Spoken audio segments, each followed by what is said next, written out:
Salut à tous et bienvenue dans ma quatrième vidéo consacrée à mon framework Gu06. Alors dans cette vidéo, je vais vous montrer le dernier projet que j'ai développé, qui est un serveur web. Alors ce projet est un projet test qui est inclus dans la dernière version de Gus Client, qui est la version 1.04, que je vous propose d'abord de télécharger. Voilà. Et donc dès que ce sera fait, on va aller placer le jar à l'intérieur du répertoire Gu06. Donc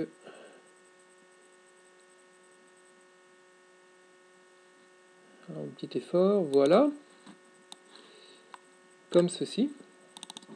Et ensuite, pour lancer le serveur web, on va créer un script de lancement, comme la dernière fois. On va appeler launch.bat, dans lequel on va mettre la ligne de commande java-jar suivi du nom de notre jar, qu'il faudrait essayer d'écrire correctement. Voilà, suivi de l'argument inside égale, alors slash app web server.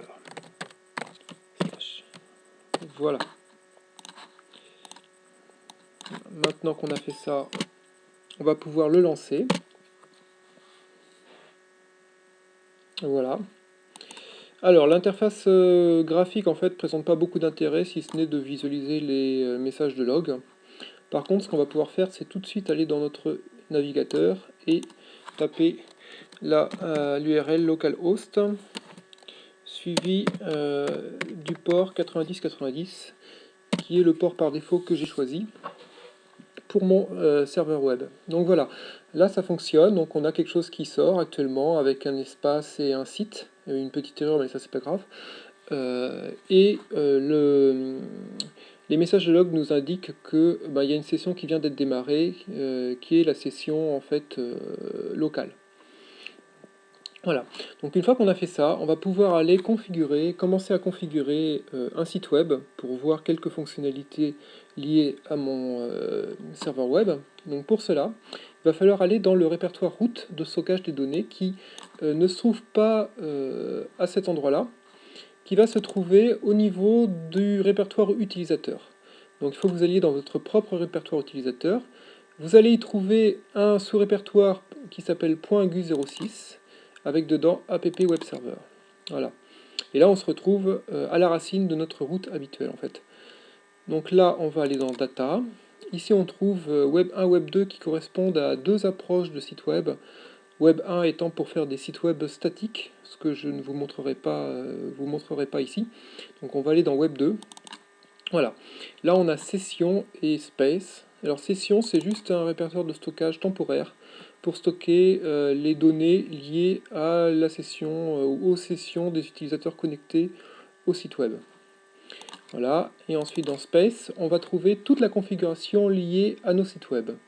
Donc ça s'organise en fait sur deux niveaux. Il y a un premier niveau qui regroupe un ensemble de sites qui va s'appeler un espace, space, à l'intérieur duquel on va pouvoir avoir plusieurs sites web qui pourront partager des ressources communes. Donc en fait ça reprend un peu les principes que j'avais développés dans un précédent framework en langage PHP. Donc là, on va aller dans site, qui est en fait le site web par défaut, et on trouve le répertoire de configuration avec le fichier prop.ini dans lequel on va pouvoir commencer à ajouter des propriétés pour notre site web. Alors la première propriété qu'il faut mettre, c'est main égale, et ensuite on va mettre gus.6.webserver. Donc ça correspond au nom de l'entité qui va servir comme point d'entrée pour notre mécanisme de génération automatique de page web en fait. Donc ça il faut le savoir, mais une fois que c'est noté, c'est bon. .e. Là, j'y arrive. Main 1. Voilà. Donc une fois qu'on a fait ça, donc on sauvegarde. Ici on peut rafraîchir. Et voilà. Donc on a du changement. On voit qu'il y a un template home qui vient d'être créé. Donc ça fonctionne en fait sur un mécanisme de templating que je vais vous montrer juste après. Je peux juste ici en profiter pour ajouter un petit titre pour notre site web, par exemple, donc on pourra rendre dynamique par la suite. Mais bon, c'est histoire de dire, voilà, bonjour.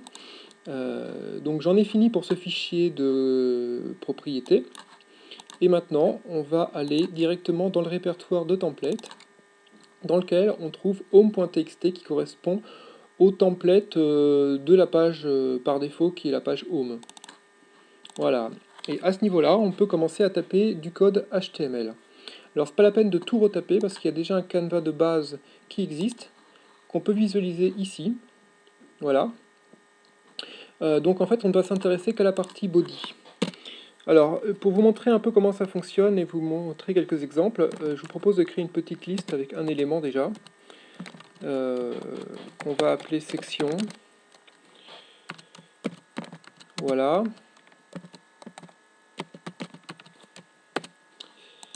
F5, voilà, donc là on a une liste avec un élément, et ensuite on va pouvoir utiliser des structures de templates avec des tags entre accolades. Donc par exemple pour faire une boucle, on peut faire for 2.4.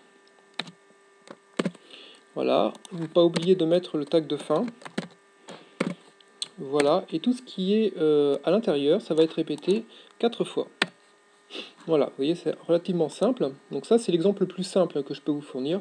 Après, on peut évidemment compliquer. Par exemple, on peut associer ça à une variable temporaire qui va être i égale, qu'on va faire varier de 0 à 3. Voilà, donc là, si je fais F5, a priori, il n'y a pas de changement. Mais si ici, je m'amuse à ajouter ici, par exemple, arg2.i, voilà. Ici, on va avoir le compteur de boucle qui va s'afficher dans chacun de nos éléments. Voilà. Alors, ensuite, qu'est-ce qu'on peut faire de beau? On peut créer des fonctions. Par exemple, si je fais funcf, ça c'est le nom de la fonction, et ensuite je vais mettre une variable que je vais appeler a, voilà, dans lequel je vais mettre cet élément-là. Voilà. Donc voilà, on a créé une fonction dans laquelle on dit affiche-moi le code, voilà, Eli section ici, je vais mettre l'argument qui correspond à mon argument d'entrée A.